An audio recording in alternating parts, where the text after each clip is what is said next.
Hey guys, it's Peter. Who? Peter. Me. And I'm back. Of course I'm back. I'm not going anywhere. Boost. I'm YouTube fame is now available 2009. The album. Dad. AF. Or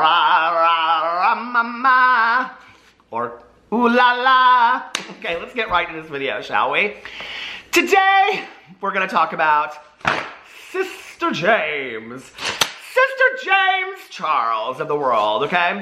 Can you even imagine, just for 1 second, okay, reality check. Can you just imagine for 1 second being James' age and having the following that he does? I mean, this is not like being a child star. This is not being like cast in a movie or anything like that. I mean, like, he has like, the amount of subscribers that he has is like major countries around the world following him and his every move, his every tweet, everything that he has to say, right? Got child stars that are like aged and old now from like, you take the good, you take the bad, you take it all, and there you have the facts of life. Remember that show back in the day? Oh, Tootie. I loved that show so much. Mrs. Garrett, oh, she passed away. It was so sad. And then, you know, like Little House on the Prairie, na na na na na na na na na. But anyway, all those child stars back in the day, they are probably so thankful that A, there were no cell phones, and B, there was no Twitter, because it would have been messy, don't you think? All of these stories that have come out from all those shows back in the day. Okay, list below what your favorite show, your favorite, my grandma used to call them her stories back in the day, but that was her soaps. She used to love to watch the soaps. We would watch, okay, All My Children, and then we would watch One Life to Live and General Hospital. We watched ABC together, me and my grandma. She'd sit there and just smoke one Salem light after another. So anyway, in the morning we would watch Price is Right, and then she didn't care so much for the news, but she didn't care. There was nothing in the news she wanted to know. But listen, she could spot a Brillo pad on Price is Right, 39 cents. I'd be like, Grandma, how do you know? And she'd be like, I go to the grocery store every day. So anyway, let's get this video. This video is about James Charles, for those of you that made it, 2 minutes and 17 seconds. And it's about a lot of other stuff too. It's like the Peter Monn channel. That's why it has my name on the channel listed below. So anyway, list below what your favorite childhood show was that you watched when you were growing up. Now, let's talk about Sister James for a second. Is Sister James greedy? Ding-a-ling-a-ling, sham-a-lang-dang, ding-dong. That's a different ringtone. That ringtone is for the drama conch. Oh, great drama conch of the world. You have to stroke the drama conch very nicely. Every time I say that, I've always said conch. Everybody always tells me that I say it wrong. Is it wrong? I don't know. Hello? You really can hear the ocean. You truly can. Okay. Drama conch of the world. Is James Charles... Oh, hi, sister. Is James Charles greedy? The drama conch said it appears the answer is yes. And it's the drama conch. Don't come for me, okay? It's the drama conch. So anyway, let's get into what happened on Twitter. Now, I did a video about this the other day. I'm not throwing up any receipts. So if you're here because you want to see receipts and a bunch of fancy music and funny and all that kind of stuff, okay? I'm not doing it. I'm just not, I'm like, it's too late in the day. I'm not throwing up a bunch of receipts. I just did a review on my review channel of the Burger King vanilla M&M's cookies, shake, and bake, and I helped or something. I don't know. It's some kind of shake that I tried from Burger King. It was delicious. Go check out my review. I will tell you if I think it's better than McDonald's McFlurry. So it's late in the day. I'm not throwing up a bunch of receipts. I'm just going to tell you my opinion, but I will read to you what happened. So, let's see. Okay, got a little off track there. Okay, so this Sophia, she tweets out, James, sister, 6 ads in a 24-minute video. Please stop. Girl. Is that with a U, girl? Girl, I know you gotta make that money, but maybe 2 to 3 for 24 minutes. I don't know. I'm tired of ads being the new transition. James Charles, you have so many sister subs that I feel you out of most don't need that many ads. Hashtag sister sad. Okay, so James retweeted this, and he said 6 ads on a 30-minute YouTube video equals roughly 4 minutes of ads. I mean, James should have just gone to college for mathematics because he's too smart for me. Okay, I ain't got my glasses on, I can't do math. 6 ads on a 30-minute YouTube video equals roughly 4 minutes of ads, which you can usually skip, and which YouTube takes a huge percentage off of, but a 30-minute, now I will tell you, on these big YouTubers, y'all know, they're non-skippable ads, okay? Non-skippable ads, so that's not necessarily true. Which YouTube takes a huge percentage off of, but But a 30-minute TV show has 8 minutes of non-skippable ads and no one questions it. Please stop complaining when YouTubers recognize their worth. And then he goes up here and says, if you think I'm annoying on camera about YouTube business and marketing, you should see me in some of the phone calls and meetings I have. I'm totally okay with looking greedy or obnoxious if it means that traditional media may finally start to understand the value of content creators and what we bring to the table. I am fighting the battle now, and I am so grateful to have a loyal fan base that understand what I am trying to achieve and will support me. And I hope to pave a way for future creators to be respected in the entertainment industry. Or they'll just think that you all are greedy and we're all a bunch of greedy people, and they'll stop supporting us and traditional TV will come back, because sometimes the pendulum does switch the other way. I'm just saying. We don't know. So anyway, that was very, very interesting, and we're going to get in and talk about what happened after the fact in just a second, because a lot of people had things to say, and people were not real happy with James Charles. I mean, it was literally like one way or the other. Some people in the comment sections underneath there tweeted him and said, sister, get your sister ads, okay? Get your sister cents or whatever, okay? Just do what you got to do to, I don't know. How much money does one person need, I guess, is what I don't know. But then the other side was like, I'm so tired of the ads. James, I used to love you, but this is too much. You come across as greedy. You come across as arrogant, on and on and on, right? What was interesting was on the comment section of my video that I did the other day about this, so many people were like, I'm over James Charles. I can't deal with James Charles anymore. Blah, blah, blah, blah, blah, blah, on and on and on. And I was really surprised by that. You know, I was like, now I know that some people have issues with James, but it's like every time I make a James Charles video, it's like I get more and more, and maybe it's the nature of the beast because I'm making a drama video, that you're gonna get nicer comments probably on James' video, but since I'm a drama channel, more people are gonna come to my video and leave those kind of comments, if that makes sense. But I was really surprised at the overwhelming amount of comments that I got that people were just over James. They're like, I can't do this anymore. I don't watch his videos. I haven't unsubscribed, but I don't really watch his videos anymore. So it's interesting to me, you know? You gotta be careful when you climb the ladder of success and all that kind of stuff of the message that you're sending out there. I truly believe that James really does believe in his heart of hearts that he is standing up for what he thinks is right, you know, and to get content creators respected and things like that. There's a lot of things he could do other than, you know, come out and get preachy and put a bunch of ads in his videos. And he could help, like, with YouTube, the monetization of smaller channels, smaller YouTubers, you know. He could bring and expose a lot of smaller makeup influencers and creators that don't have that and help them to build their channels to get monetized and things like that if he wants to really, you know, change all of that and change it all up.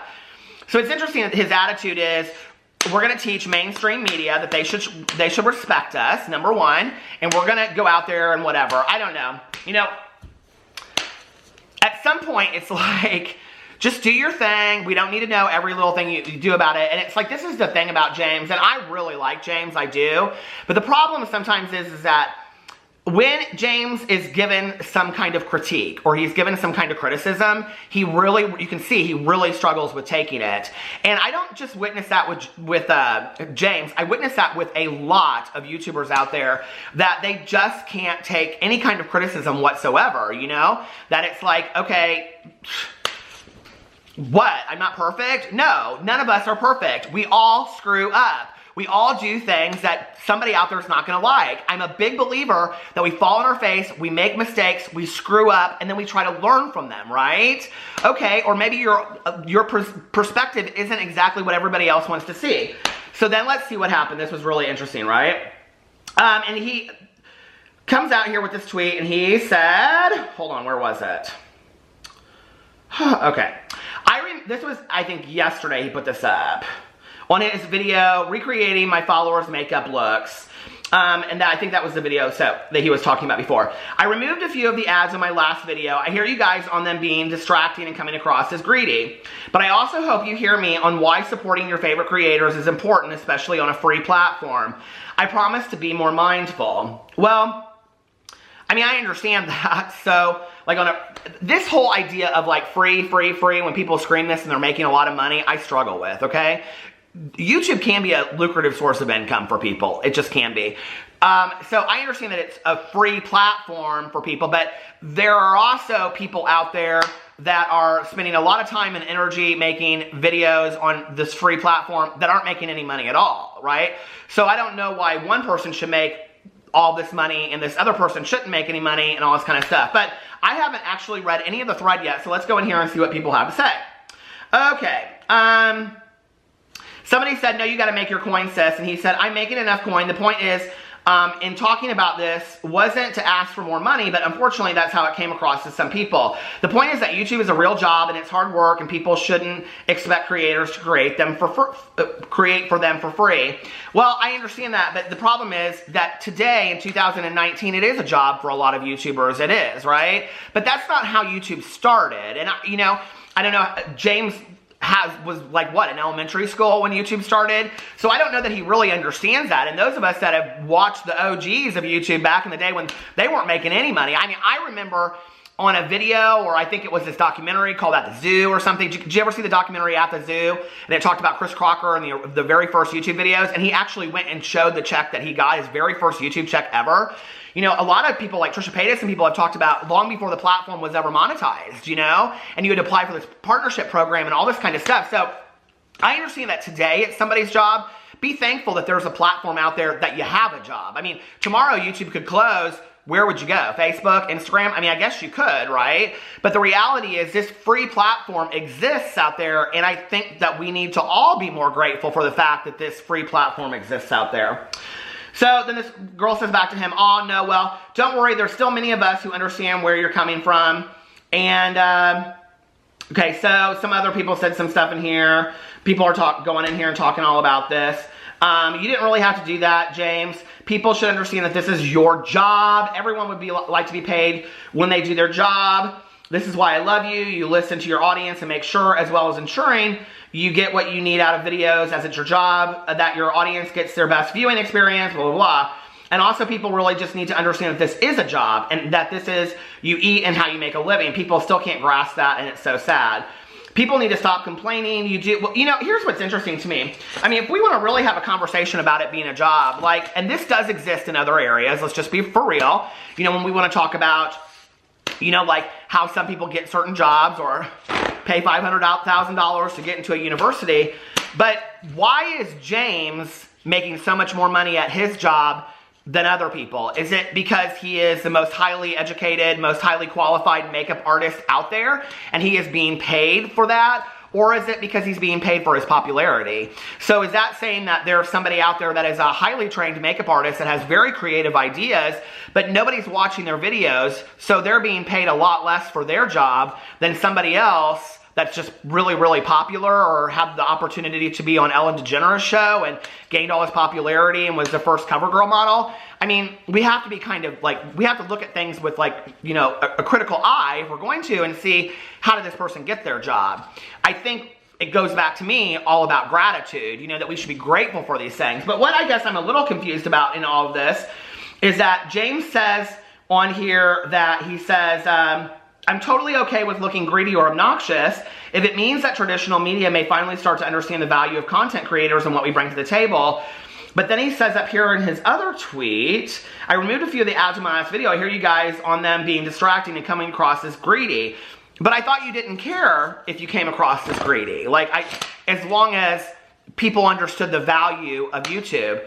I think people do understand the value of YouTube. I really, really do. And I'll tell you why.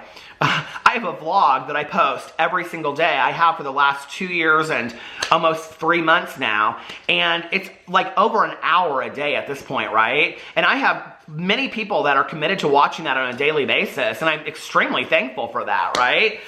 You know, there are a lot of channels out there that people come to and they watch on a daily basis just because they like the content that's coming out there or for whatever reason. You know, I do think that people really understand the value of content creators. They buy your products, they buy your merch, they watch your videos on a consistent basis.